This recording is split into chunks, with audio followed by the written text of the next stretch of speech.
Flip. Listen, it's a little bit of both today. What? Tales from the crib. Because I am. She a crib walker and she a flip walker. Keep my boo, baby.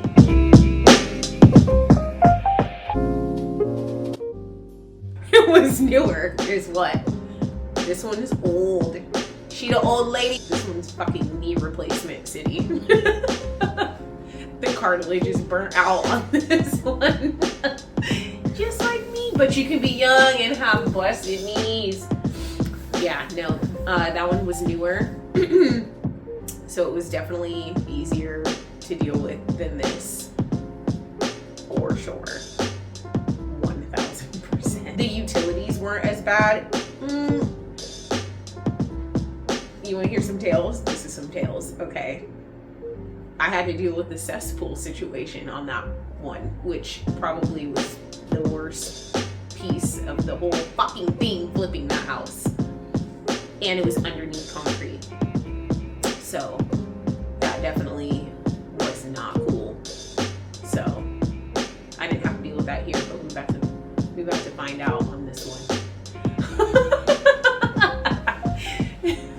True. That one was easier because, again, the construction style is different. It was more open. It was more cookie cutter, whereas like older houses, there was a level of craftsmanship that is not happening today. I might get, like, I'm not going to get yelled at because no one knows who the fuck I am. So one day, if I was someone, pissed, like builders. Like, it's just not the same.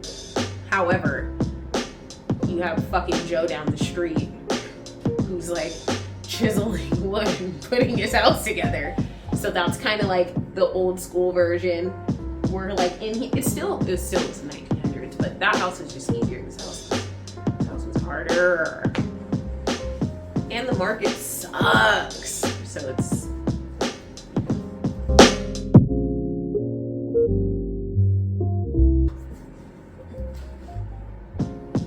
I don't know where to start. Clip notes. Clip notes. People with dough can't even fucking afford to buy a house right now. That's the clip note of that. Like, it's hard. I feel like the value's there. Prices are high. I don't know that they'll come down. I'm not an analyst, so like I'm not an economist. So there's that, but I don't know that the prices are going to come down so much that it's like this drastic difference unless the whole economy falls apart, which has happened in the recent past. So I don't know. But right now the interest rates are really destroying everyone's movement on their like life choices and stuff like that. So it sucks because Gladys is cute and she should have a cute little family in here by now, but people are weary to buy, so, and I don't blame them, to be real. Like, listen, I don't know that I would be buying shit right now either. That's just the honest truth. I don't know. You fuck around and find out though. Yeah, you could. The people who can will. And they could just wait it out for any adjustment. But like the bulk of people, it's like people are working to get to the next milestone in their life. And when you're paying like double, or I mean, I don't know that for a fact. I don't know that people are actually paying double because I'm not a fucking mortgage broker. But I know that it's significantly higher what is tacked on, just like in complete fluff. Because of the interest rates, and that's a hard pill to swallow unless you're in a position to be like, let me throw money literally into the wind and wait this out. So who knows? I don't know. All I know is I can make your house cute. So if you're staying in your house, what's up, baby? We can we can do that instead. But right now it's tough out there. It sucks. It sucks for me too, guys. I should be able to do it, but I can't. She can't. I can't be renting. Who knows? However, I did sell 397 top dollar, so that was great. That was great. Ease through. Yeah, the reality is that a lot of people do not have the resources for the hiccups alone. But a lot of people, in reality, like, you don't just have, like, I don't know, $70,000, $100,000 kind of just like lying around to fully just put that money into renovation. Some people do. Some people have saved. A lot of people don't. So the reality of it's I don't know what's the reality of that. It's hard to do. It's kind of advantageous to like buy a property. First off, figure out what your capacity is, and then figure out what your savings look like.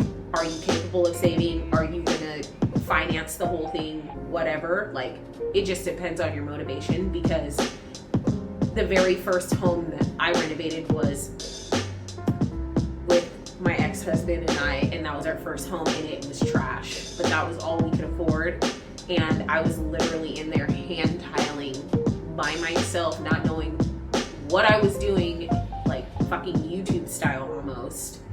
But no, I had my cousin as a resource, thank God, because then I was able to do it correctly. But that's kind of, it's like an elbow grease situation. Like, people should maybe go in, buy the house, live there, avoid some capital gains tax, which is something that, you know, you have to be weary of when you're just buying something to renovate and flip, if you have the resources for that. Like, even before, it was hard to build up the resources for that, because Uncle Sam is always all up in that wallet trying to take every extra dime that you got. People just don't have money lying around like that, especially like right now with the situation. It's hyperinflation. Like, if you have extra money, we're gonna find a way to take it from you. That's kind of just, so I don't know. A suggestion is like, buy something maybe that you might need to put a tiny little bit of elbow grease into, because they're also squishing down just for like an everyday, I want to make this investment into this property. And there's, I mean, honestly, since I first bought, which was not that long ago, it was 2015, there was all of this opportunity for equity growth, and they're there. I don't even know who that is. Where are you at? It's the government. I'm like blaming someone. I don't even know who the fuck they are, where they at, but they are like siphoning, syringing money out of my life and a lot of people's, and it makes it hard for you to make that investment and have the same type of equity growth. It's different now. It's like the shift in life. But I'm not trying to go into conspiracy shit, but that's probably the best way to do it, is like buy a property, something that needs a little elbow grease, something that you can thrive in, sit on it, enjoy it, and then you might get some equity growth on the back end. It's really hard. The flipping game is really tough, and I'm not trying to like discourage people from that, but it's hard. And especially right now, prices are high, interest rates are insane. And even if like you use hard money, I mean, you're paying, hard money rates are insane, but you need to have your contractors lined up. Contractor rate, like the rates of everything are high. Labor costs are high, which deservingly, honestly. Material costs are high. Lead times are high. So it kind of like, it begins to squish down that margin. But there is something to be said about enjoying the process of flipping. That's probably why I would say I do it. Like, I really do enjoy the process of flipping, even though it stresses me out to the point where I have like 3 gray eyelashes that I'm fucking yoink out, but they are in there, and I did not have them last year, and now I have them. So serious. I have 3 gray eyelashes on the left, over here, and 1 on the right, and I'm sure more to come over here. But I do enjoy the process and the challenging aspect of it, and then what's on the other side. So if you have that, if you can stomach that, it could be just something like a life process, or like a life thing that you do. Like, yeah, in my time I flipped a couple houses, or you can be a full-blown flipper. It's high risk though. Like, it's high risk. I want to do a couple a year. I'm praying that I can do that, just for the simple fact that, yeah, it can be very lucrative, and I have an interior design background, so it's nice to be able to give people that service kind of like buried in the flipping. Like, I don't want to do shoddy work, so I do my best as much as I can for the budget and the condition of the home without making it like shoddy. So being able to kind of deliver that on the other side is rewarding.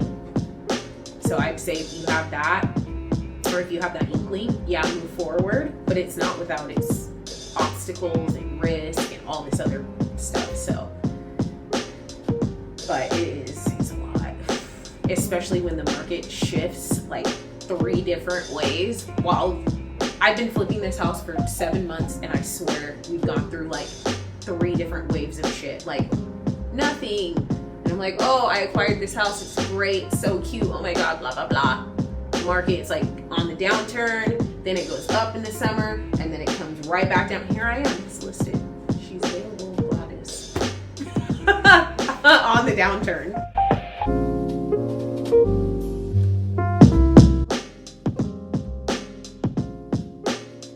I'm about to keep busting folks out.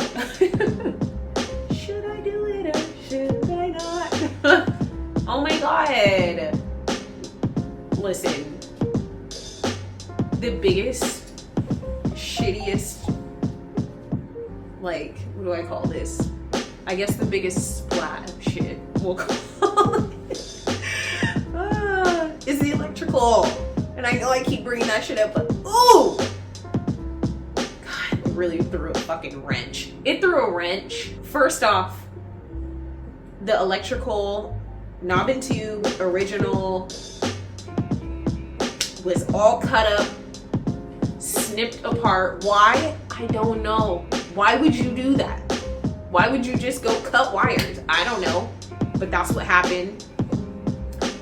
And when we got possession of the house, when we first got possession of the house, they were like, PGE.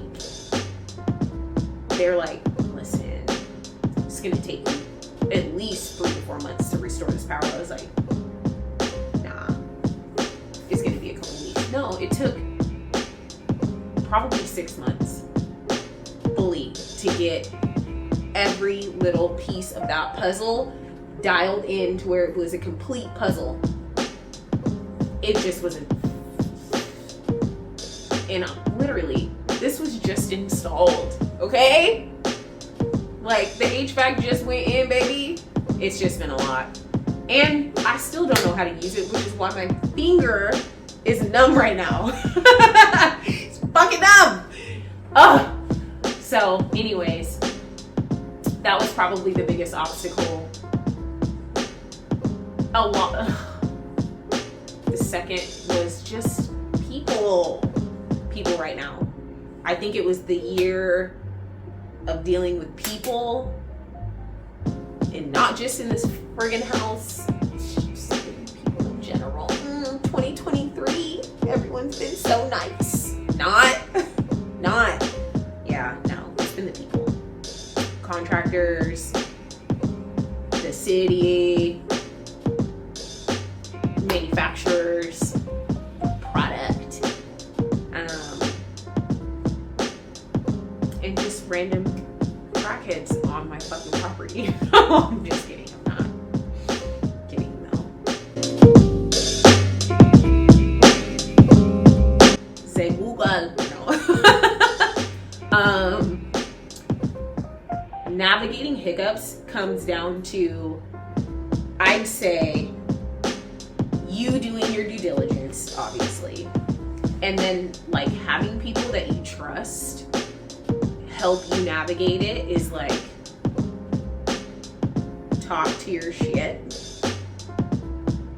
I don't know. I would say having someone you can trust, which is also a process. Like, you have to sift through some frogs.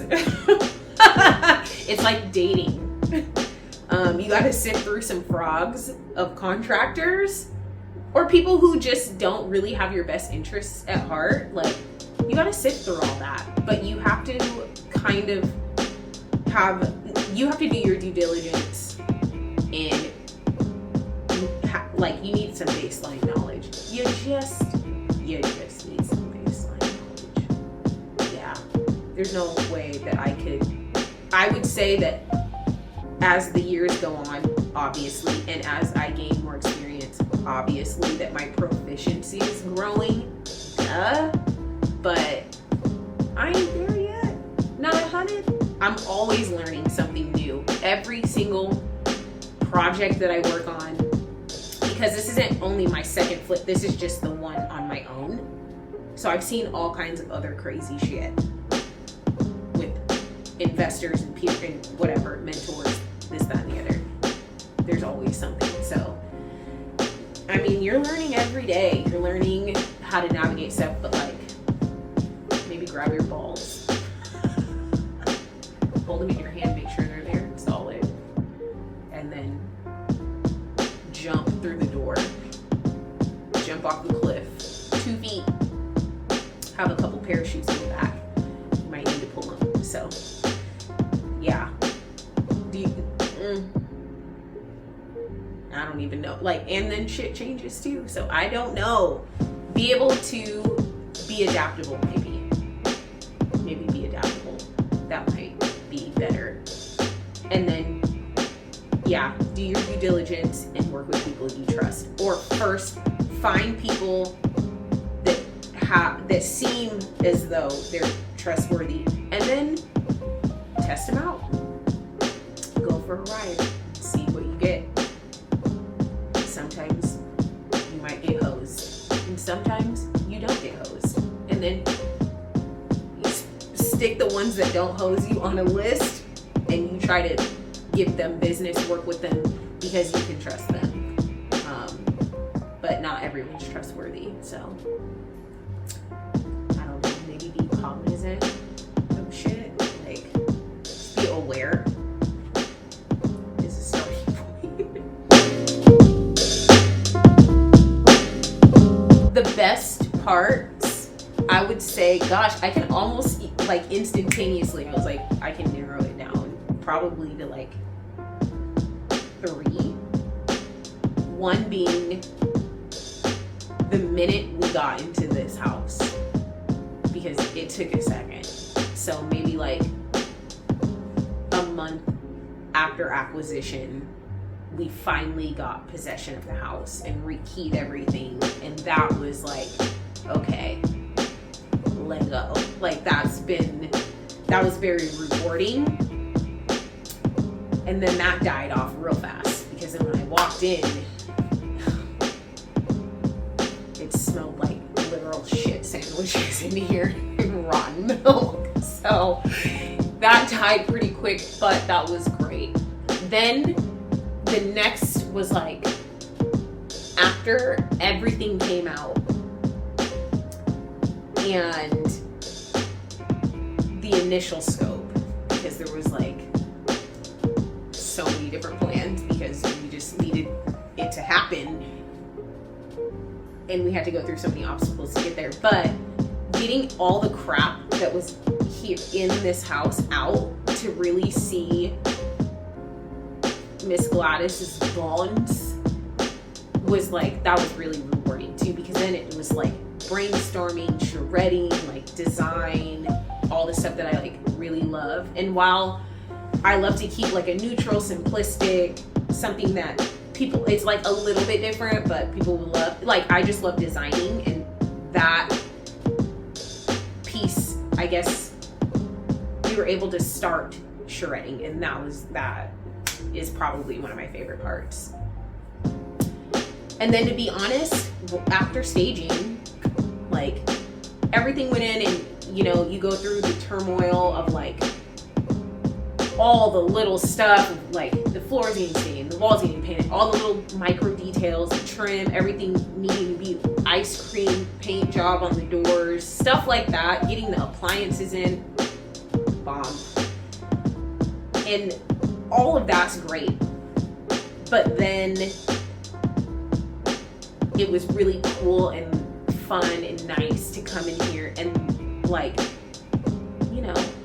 have some White Claws in the cooler, put on some music, and start putting it together and making it feel like a home and lived in and all of that. And, like, it's been great being able to, like, film here and hang out here and show my girlfriends, my family, that we took this bag of dog shit. Okay, I won't say that. Those little turd bags that people... It was nice to be able to take that little turd bag and turn it into this, because this house was toe up, baby. It was toe up. And now it's like, it feels good, minus the fact that it's ice cold in here. It feels really nice to... Then, even though it took a little longer than I had anticipated, it's rewarding knowing that a home like this, that some people would tear down and build 3 homes on, or 5, we could restore this, because the bones of this house are cool, like, and unique. And when you come walk it and make an offer, you will know. All of the cool, like the tall ceiling heights, the fact that it's a little bit more open, like all the little things of this tiny little cozy house, they're really cool and unique, and it's not perfect, and that's also great. I love not perfect stuff that still can really show in a beautiful way. So yeah.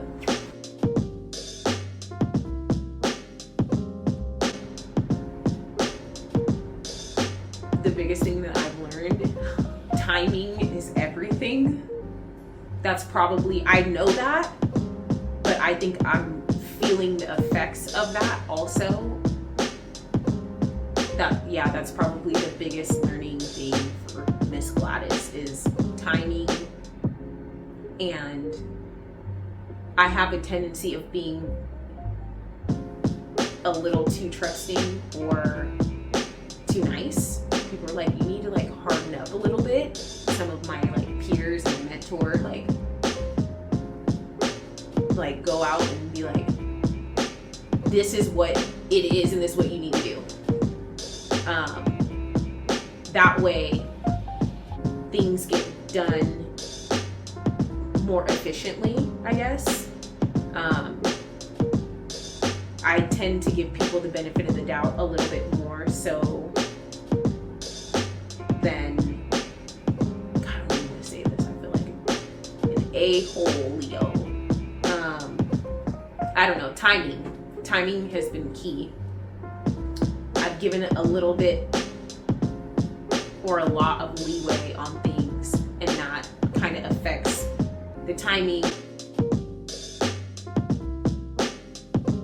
What am I going to take to the next project? Being a little more stern, sticking to my guns on timelines, being willing to shift if necessary, meaning like shifting with material selections, product, contractors also, if necessary, so that it gets done in a timely manner. Is probably something that is going to be at the forefront. It's going to be at my frontal cortex when I'm doing my next project. It's like right here, baby. Like, I need to make sure that things are happening and money isn't flying out the door. I'll say this. I think that we all want it to go so smooth that even like in my last comment, it's like, I'm gonna stick to my guns. I'm gonna stick to the scope. Even if I stick to the scope, there are so many outliers, exterior factors that are completely outside of my control that could prevent the project from moving forward in that timely manner that I'm claiming, you know? So again, it's like malleability, like being malleable, being adaptable, because there's always something. If nothing happens and you have this seamless, like, I commend you. You get gold stickers all around because that shit's rare. Okay, kids, it's rare.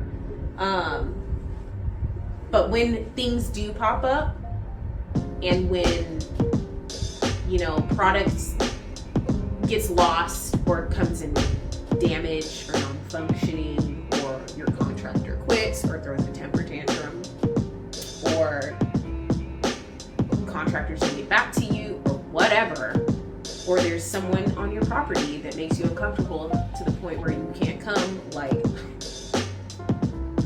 homeboy that was here, okay? When I brought my child here, it was uncomfortable. Like, those things happen when you're at this level. There's all kinds of different levels of, I would say, I wouldn't necessarily call it flipping. Flipping is more of like a quick type of thing, or as quick as you can have it happen. But when you're like renovating or restoring, updating, whatever, acquiring property, there's all of these things that can slow you down. So I don't know, being adaptable and being malleable, like being able to like pivot is important. I've definitely had to do that a lot on this project, is like, this isn't working, or I thought I had this vision in my mind, and let me tell you, even though Miss Gladys turned out so freaking cute, like, I want to live here, it's like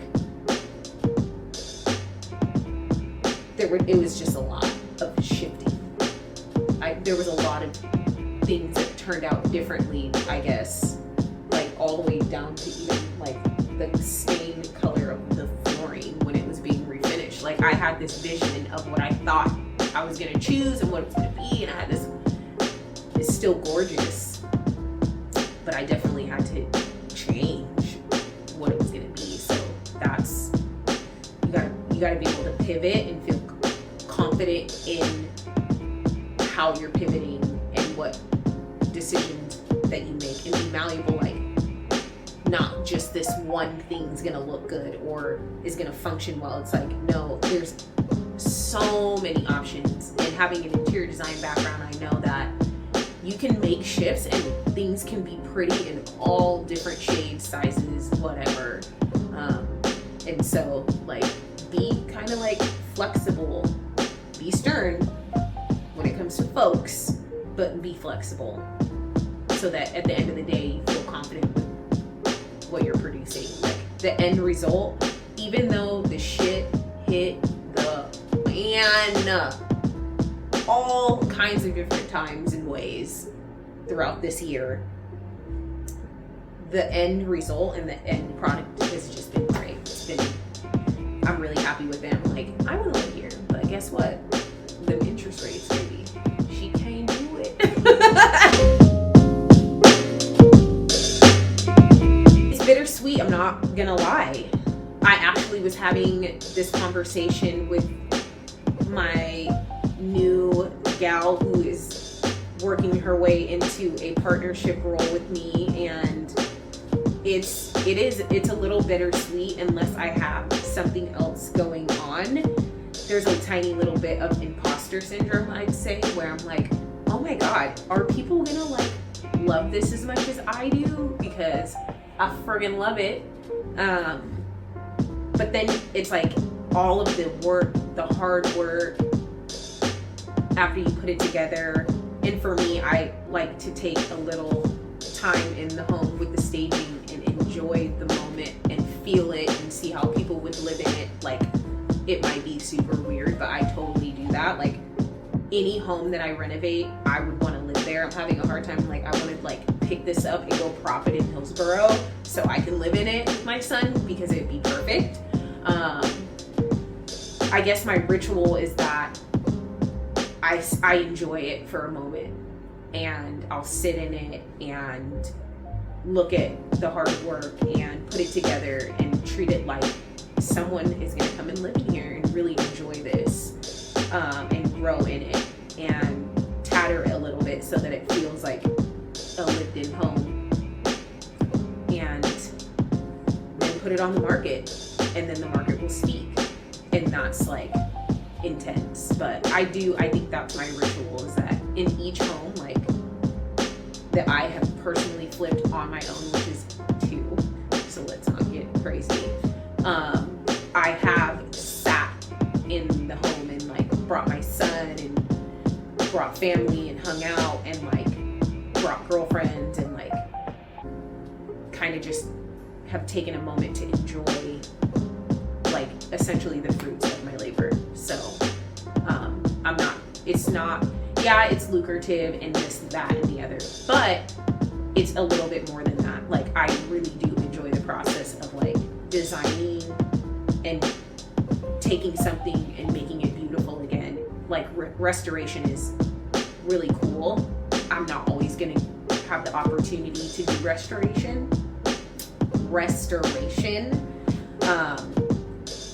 but on this one, it's like, it was a good opportunity to capitalize on that. So anyways, I'll enjoy the home a little bit for myself when I'm done, is my ritual.